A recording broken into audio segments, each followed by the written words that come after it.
All right, today we are going to demystify a tool that something like 90% of all software projects in the world depend on, Git.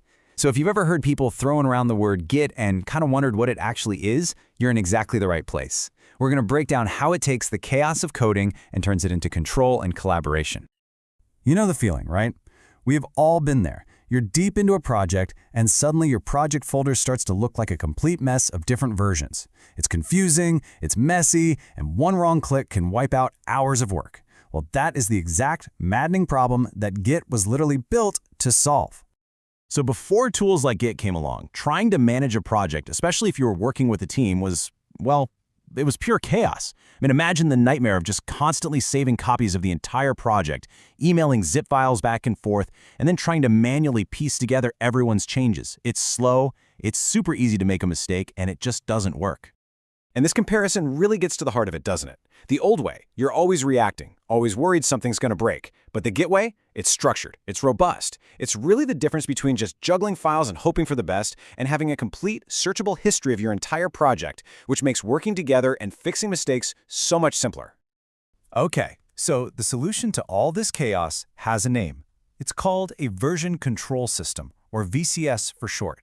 You can think of it as the central nervous system for your entire project, keeping a perfect memory of every single change you've ever made forever. And really, at its heart, that's all it is. It's this special database. We call it a repository that meticulously tracks the evolution of your project. It lets you see who changed what, when they did it, and why they did it. So if something breaks, and trust me, things always break, you can just rewind your project back to a time when it was working perfectly. It's like a safety net. Okay, but here's a key detail. Not all version control systems are built the same. You have centralized systems where everybody connects to one main server. And if that server goes down, boom, nobody can work, game over.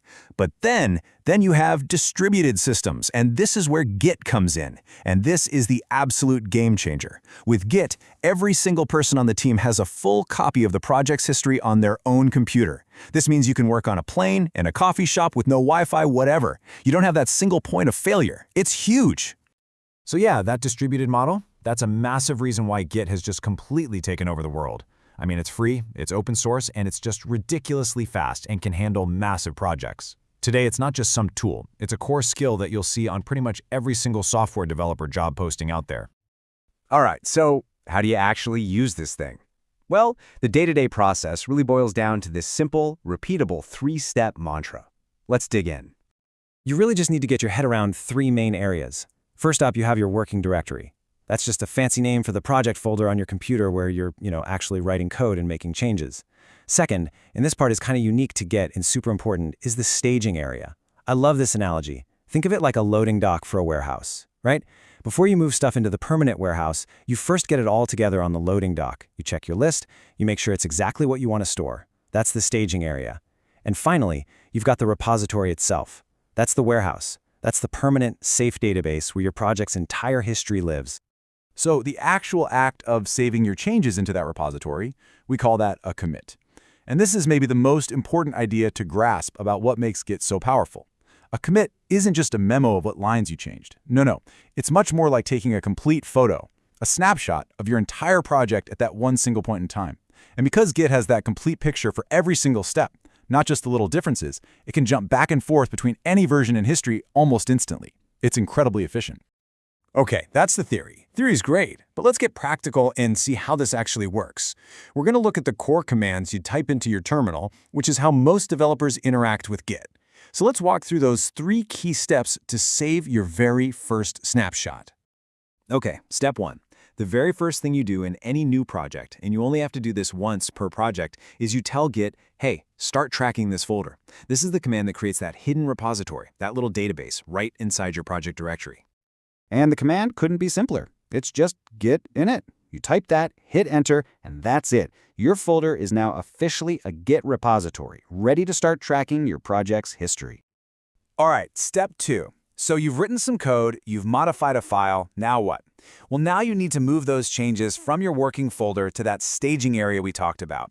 This is the part where you tell Git, okay, out of all the changes I've made, these specific ones are the ones I want to bundle up for my next snapshot. And to do that, you use the git add command, and then you just type the name of the file you want to stage. You're basically building the package of changes for your next commit. And step 3, the grand finale. Once you've added everything you want to the staging area, you commit it. This is the command that takes that perfect snapshot you just prepared on the loading dock and moves it into the warehouse, permanently storing it in the repository's history. And crucially, you do this with a message that explains what you did and why. The command for this is git commit. That little -m flag just means message, and it lets you type your description right there in the command. And I can't stress this enough. This message is so important. It's the story of your project. It's how you or your teammates will understand what was happening months or even years down the road. So, okay, we've gone through the theory, the commands, but why does any of this actually matter? What's the payoff? Well, mastering this simple workflow gives you what I can only describe as developer superpowers. First off, you literally get a time machine for your code. If you mess something up completely, you can just rewind your entire project to any point in the past. No sweat. This also means you can experiment without fear. You can try out some wild new feature on a totally separate timeline, we call that a branch, and it won't break your main working code. For teams, it's a lifesaver. You get this crystal clear history of who changed what, when they did it, and why. And finally, let's be real, it's a non-negotiable professional skill. Knowing Git isn't a nice-to-have anymore, it's a must-have that opens up so many doors. You see, at the end of the day, using Git isn't just about saving files. It's about being a craftsman. It's about telling a clear, understandable story of how your project came to be, where every single commit is like a well-written chapter. So the real question you have to ask yourself is, what kind of story is your code going to tell? To understand peak performance, you must like, share, and subscribe to the Perfology channel now.